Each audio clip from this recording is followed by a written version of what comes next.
today we're making chicken marsala. Chicken marsala is one of my favorite chicken dishes, and it's traditionally made with mushrooms, chicken stock, and marsala cooking wine. Traditionally, when you order chicken marsala out in a restaurant, just like most other things, they use a lot more oil and butter than you would use at home. So today, we're going to lighten up the dish and make it delicious, easy, and very friendly on your waistline. So we're going to start off by adding about 2 teaspoons of olive oil to a pretty large saute pan. We just want to lightly coat the bottom of the pan, let it heat up for just a minute, and put the remaining teaspoon of olive oil off to the side for later use. The chicken that we're going to use is a thinly sliced chicken breast, skinless, boneless chicken breast. You can certainly, if your market doesn't carry thinly sliced chicken breasts, you can buy regular chicken breasts and butterfly them or cut them right down the middle at your home to make them thinly sliced, or you can use chicken strips. Whatever your preference is, please make sure that the chicken breasts are cut about even thickness so that they cook through at the same time. We're going to add the chicken breasts to our pan and lightly sear the chicken on both sides. Since the chicken is cut pretty thin, it's just going to take a couple minutes on both sides. Make sure, since you're working with poultry, to please remove everything that the chicken has touched, and make sure that you wash your hands very, very well with soap and water. While the first side is searing, we're going to season the second side with some sea salt and freshly cracked black pepper.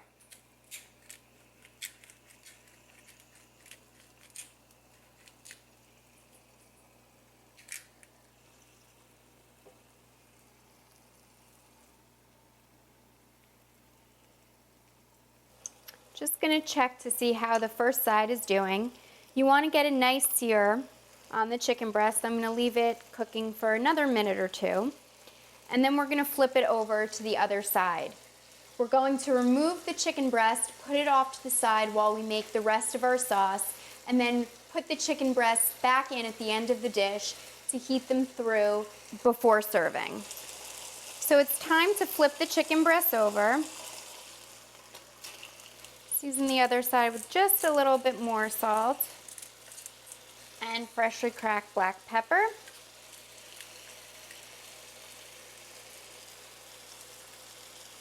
I'm going to turn the heat down to about a medium-low heat. And after just a few more minutes, the chicken breast should be pretty much cooked through. The chicken is now nicely seared on both sides, so I'm going to remove the breasts from the pan, and I'm going to just put them off to the side on a plate. They will be returned to the pan just a little bit later. At this point, I'm going to turn the pan down to low and add that 1 additional teaspoon of olive oil to the pan. To the olive oil, I'm going to add 1 clove of finely minced garlic and 1 finely chopped up shallot. I love shallot. Shallots are like small, milder onions, and they lend a wonderful onion flavor without overpowering the dish. We're going to turn our pan down to a lower flame so that the shallots and the garlic start to cook and become a little bit translucent without browning and starting to burn. After maybe about 2 or 3 minutes, the shallots and the garlic should just be starting to soften up, become translucent, and you're ready to add in the rest of the ingredients for your sauce. Today I'm using 2 portobello mushroom caps and about 3 cups of diced cremini mushrooms. Cremini mushrooms are also known as baby bellas, and together the portobellas and the baby bellas give a really nice meatiness to the dish. You, of course, can use any mushroom mix that you prefer, white buttons, wild mushrooms, anything that you like. So we're going to go ahead and add the 2 chopped up portobello mushroom caps and the 3 cups of the diced cremini mushrooms. You can certainly also slice these mushrooms. I personally prefer them in bite-sized dices, but whatever your preference is totally fine.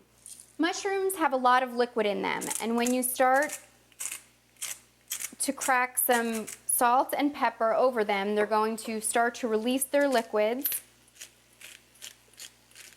into the pan. You're going to want to cook down these mushrooms for 3 to 4 minutes until they start to get nice and soft.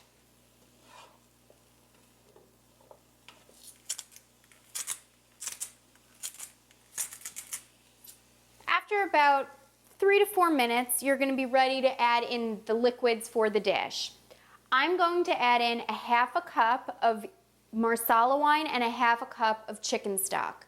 Depending upon how much you're making, you can certainly use more. Just use exactly the same proportion of Marsala wine to chicken stock. First, I'm going to add the Marsala and my low sodium chicken stock. Going to increase the heat to about medium heat so that the sauce starts to cook down just a bit. We're going to let the sauce simmer for about 4 to 5 minutes until the mushrooms start to really soften up and cook through. So I've added my chicken breasts back into the sauce. As you can see, the mushrooms have released a lot of their liquids. It smells delicious with the Marsala wine, the chicken stock, and the mushrooms. At this point, the chicken will be totally cooked through and the mushrooms will be nice and soft. Now, sometimes at an Italian restaurant, as you can see, this sauce is a little bit thinner than what you would traditionally see at a restaurant.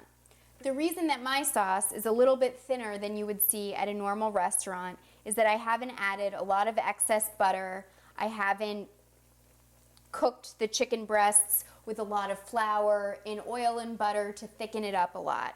So at the very end, if you would like to make the sauce a little bit thicker, my trick is right at the end to add a teaspoon or 2 of whatever your favorite flour is. All-purpose flour, whole wheat flour. If you're gluten intolerant, either all-purpose gluten-free, or actually my favorite flour is a brown rice flour. While other specialty flours like coconut flour, almond flour, quinoa flour, and oat flour have become more popular, I would steer clear of using those flours in the dishes because you don't want them to impart their flavor into the dish itself. So what we're going to do is add just about 2 teaspoons, very small amount of flour, dust it right over the top of the sauce, and we're going to stir that right into the sauce, put it up to high, and let that flour do its trick and thicken the sauce. This should take about no more than maybe 3 or 4 minutes to thicken the sauce up. As you can see, the sauce has begun to thicken. The chicken breasts should be cooked totally through and heated through into the sauce, and we're ready to plate. How I like to plate this dish is I take the chicken breasts and I put the chicken breasts directly onto the platter, and then I'm going to spoon the sauce right on top. My favorite way to serve chicken marsala is over brown rice, but any of your favorite grains would work perfectly well. Farro, quinoa, buckwheat. You could certainly serve it over a pasta. Chicken marsala is a dish that is super easy to make, very quick, delicious, and if you make it in my healthy version, I promise your waistline will thank you. I hope you enjoy.